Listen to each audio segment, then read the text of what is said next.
Hey guys, it's John here, and I am in the studio going to make a whole bunch of videos to get us through the next few weeks, because I am going away for my brother's wedding reception, which he couldn't have during COVID, and 4th of July. So I'm going to be going away and enjoying that time with family. And I'm hopping in the studio today because I have a whole bunch of questions to do videos for, and I'm going to make all the videos for the time that I'm away so that you guys are getting your daily fix of the John of New channel. I believe that I need to put out at least one a day to fulfill my own desire to keep getting the teachings out there. So I'm going to go ahead and start with just going down the list of what I have in front of me here, and let's see where we go. This first one is actually a response from one of my members of my membership group, I'm just gonna read what it says, and then just talk about it a little bit. I have questions. Am I remembering this wrong? I thought the criminal asked Jesus to remember him when he comes into his kingdom, and Jesus answered, "Today you will be with me in paradise." I don't recall him asking God for forgiveness for those other men being crucified. When Jesus said, "Forgive them, they know not what they are doing," wasn't he speaking about those who were crucifying him? I think he was doing what he had taught throughout his ministry, that is to love your enemies and pray for those who persecute you. I think you're absolutely right. I think you're absolutely right. When the part of this says, "Today you'll be with me in paradise." Think about this. When you leave the conscious plane of our physical existence, you are going into the oneness of God, which is pure love, which is paradise, nirvana. It's like the perfect experience, the perfect experience. And so it's paradise. And so basically he was saying, you're going to leave the physical plane. You're going to die. And you're going to come to the one place today. Don't worry about it. Today you're going to be with me in paradise, meaning we're both going to be there. And so to me that was absolutely, he wasn't, your next line, I don't recall him asking God for forgiveness for those other men. He didn't ask God for anything.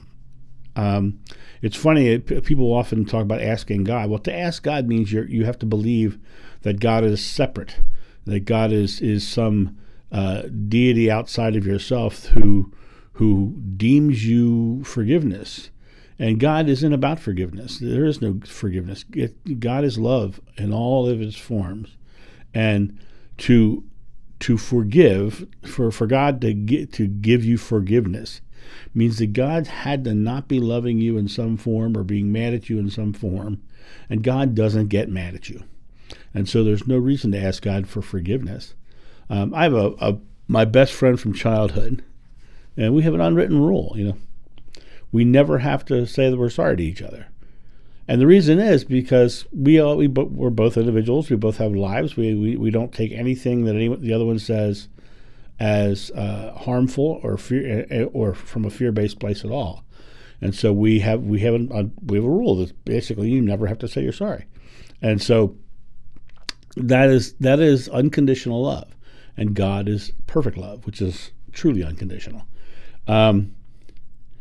Also, he says, "Forgive them, they know not what they are doing." I love this line. I love this line because they know not what they're doing. The word "know" is a big word in that statement, because the idea of God knowing, the people not knowing, people are blinded. People are blinded from their oneness with God. People are blinded from their connection with Source.